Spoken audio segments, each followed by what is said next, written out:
UP के CM Yogi Adityanath का गृह जनपद गोरखपुर इन दिनों विरासत गलियारा परियोजना को लेकर चर्चा में है। यह परियोजना शहर की ऐतिहासिक और सांस्कृतिक पहचान को संवारने के लिए शुरू की गई है, लेकिन मुआवजे और जमीन अधिग्रहण के मुद्दों ने इसे विवादों में घेर लिया है। दूसरी ओर राजनीतिक पार्टियां भी अपनी रोटी सेकने में लगी हुई हैं। तरह तरह की टिप्पणी की जा रही है। अखिलेश यादव ने भी टिप्पणी की है। स्थानीय स्तर पर भी विवाद बढ़ रहा है। इन विवादों के पीछे का कारण क्या है और ये विरासत गलियारे का प्रोजेक्ट क्या है, और कहीं सीएम योगी का ड्रीम प्रोजेक्ट ड्रीम ही तो नहीं रह जाएगा। इन सब मुद्दों पर आज के इस वीडियो में चर्चा करेंगे। नमस्कार, आप देख रहे हैं बेधड़क खबर, मैं हूं आंचल।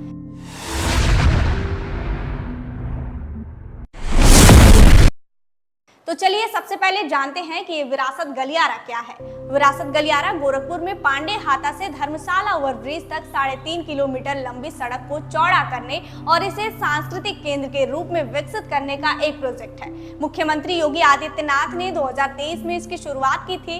इसका उद्देश्य है सड़क चौड़ीकरण, 4 लेन सड़क निर्माण के साथ शहर की यातायात व्यवस्था को बेहतर करना, सांस्कृतिक संरक्षण, जैसे सड़क के दोनों ओर गोरखपुर की ऐतिहासिक और सांस्कृतिक पहचान को दर्शाने वाले चित्र और संरचनाएं बनाना, स्थानीय अर्थव्यवस्था को बढ़ावा देना और गोरखपुर को आध्यात्मिक व पर्यटन केंद्र के रूप में स्थापित करना। बता दें कि परियोजना के तहत सड़क की चौड़ाई पहले 16.5 मीटर प्रस्तावित की गई थी, लेकिन व्यापारियों के विरोध के बाद इसे घटाकर 12.5 मीटर कर दिया गया है।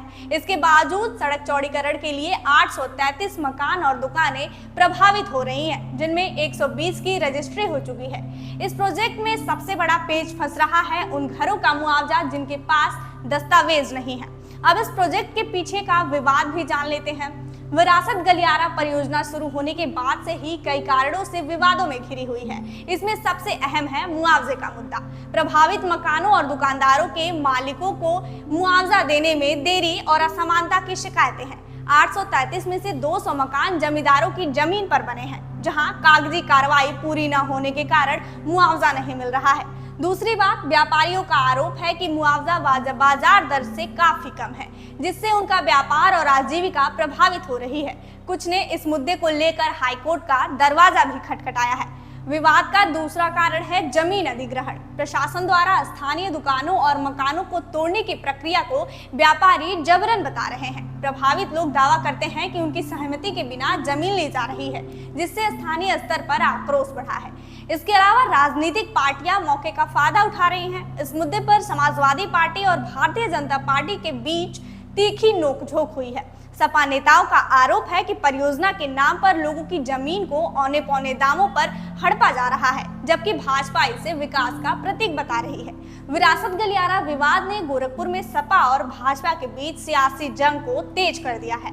वहीं इस परियोजना से जुड़ा प्रमुख विवाद तब शुरू हुआ जब 25 जून को सपा का डेलीगेशन माता प्रसाद पांडे और लाल बहादुर यादव के नेतृत्व में व्यापारियों से मिलने गया। नॉर्मल चौकी पर भाजपा कार्यकर्ताओं ने उनका रास्ता रोका, जिसके बाद दोनों पक्षों में धक्का मुक्की हुई और पथराव की घटनाएं हुई। सपा की गाड़ियों पर अंडे फेंके गए और एक गाड़ी का शीशा भी टूट गया। इसके बाद ही 26 जून को अखिलेश यादव ने सोशल मीडिया पर भी अपनी नाराजगी जताई और मुआवजे की प्रक्रिया पर सवाल उठाए, जबकि योगी आदित्यनाथ ने व्यापारियों को उचित मुआवजा देने और कैंप लगाकर विवाद सुलझाने के निर्देश दिए हैं। अब बात यूपी की हो और वो भी सीएम योगी का ड्रीम प्रोजेक्ट, और ऐसे गरमाए मुद्दे पर अखिलेश यादव की टिप्पणी ना करें, ऐसा कैसे हो सकता है। उन्होंने भी इस पर तीखा हमला बोला है। सोशल मीडिया हैंडल एक्स पर लिखा कि मुआवजा बाजार दर के हिसाब से और प्रभावितों की सहमति से देना चाहिए। उन्होंने आरोप लगाया कि जब मुख्यमंत्री की अपनी जमीन का मुआवजा तय हुआ था तब अधिकतम राशि वसूली गई थी, लेकिन आम लोगों को ठगा जा रहा है। इसके अलावा सपा ने नेता प्रतिपक्ष पर हमले को भाजपा की गुंडागर्दी करार दिया है। सपा नेताओं ने कहा कि वे व्यापारियों की आवाज उठा रहे हैं और गोरखनाथ मंदिर के पास दुकानदारों को मुआवजा मिला तो पांडे हाता के व्यापारियों को क्यों नहीं। नेता प्रतिपक्ष माता प्रसाद पर हमले के बाद यह मुद्दा और गरमाया हुआ है। बीजेपी और सपा के बीच अच्छी खासी तनातनी देखने को मिल रही है। हालांकि भाजपा का कहना है कि विरासत गलियारा गोरखपुर को सांस्कृतिक और आर्थिक केंद्र बनाने का मुख्यमंत्री का ड्रीम प्रोजेक्ट है। मुख्यमंत्री योगी आदित्यनाथ ने भी स्वयं परियोजना का निरीक्षण किया और व्यापारियों को उचित मुआवजे देने का आश्वासन दिया है। उन्होंने कहा कि प्रभावितों के हितों को सर्वोपरि रखा जाएगा।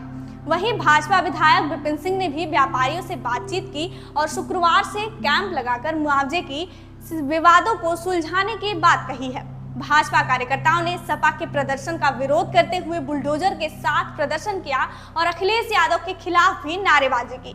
बता दें कि स्थानीय व्यापारियों ने परियोजना के खिलाफ विरोध प्रदर्शन किए और मुआवजे की मांग को लेकर सड़कों पर उतरे। कुछ ने इस मामले को अदालत में ले जाने की बात कही। यहाँ तक कि सोशल मीडिया पर भी इस मुद्दे को लेकर तीखी बहस चल रही है, जहां कुछ लोग इसे विकास के लिए जरूरी बता रहे हैं तो कुछ इसे स्थानीय लोगों के साथ अन्याय मानते हैं।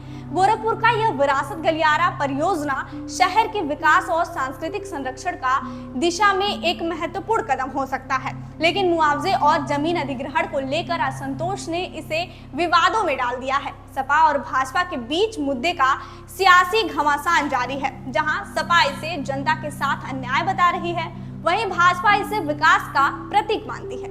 आने वाले दिनों में मुआवजे के विवाद का समाधान और परियोजना की प्रगति ही इसकी दिशा तय कर सकती है।